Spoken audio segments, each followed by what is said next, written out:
जी। मुझे किसी ने पूछा, तराजू के एक पलड़े में राम हो और दूसरे में तुम हो, तो कौन सा पलड़ा भारी होगा? मैंने मेरे वाला होगा।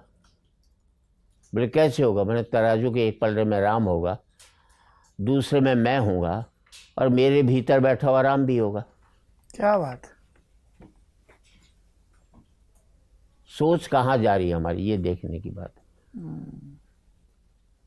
तो जब आप कॉलेज में गए थे तब, जैसे हम लोग जब स्कूल कॉलेज में होते तो बड़ा रहता ना यार, बड़े होके ये बनना है, घर वाले भी समझाते थे, समाज का भी दबाव, आपके ऊपर कुछ ऐसा था? मेरे दबाव था ही नहीं, क्योंकि दवाइयों की मैन्युफैक्चरिंग का काम था, उसी को करना था। हाँ। पढ़ा ली, उसमें कोई मतलब नहीं। मेरे क्लास कॉलेज फेलो कई रहे, क्लास फेलो बहुत कम रहे, क्योंकि हम जाते ही नहीं थे। बंक कर देते थे? बंक करते थे, वो कैंटीन में बैठे रहते थे बस। और सुबह से शाम तक हमारा 8 लोगों का ग्रुप था, एक दूसरे की टांग खींचने का काम करते थे बस। एक मौका नहीं छोड़ते थे दूसरे की टांग खींचने का।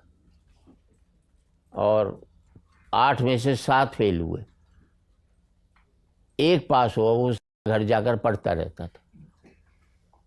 उसने बड़ी नाक हमारी कटवाई। बाद में हमने कई महीनों तक तो उससे बात तक नहीं की। ठीक किया है तो। हाँ, यारी दोस्ती अपने लोगों में ही चलती है। तो मैं चाहता हूँ, एक ही बात कहता हूँ, नपुंसक कौमें पीछे की ओर देखती हैं, बहादुर कौमें आगे की तरफ देखती हैं। हम पतंग उड़ाते रहे, उन्होंने पतंग उड़ा करके आगे हवाई जहाज बनाने की सोची। हम कहते हैं राम राज्य लाएंगे, तो राम राज्य इसका मतलब दूसरा ये कहो ना, हम 5000 साल देश को पीछे ले जाएंगे। आने वाली कौम हमारे ऊपर कैसे घमंड करे? कोई ऐसा काम करते हैं क्या? हमें अपने अच्छा बताने के लिए, घमंड करने के लिए, हमारे यहाँ राम थे, हमारे यहाँ कृष्ण थे, बुद्ध थे, महावीर थे।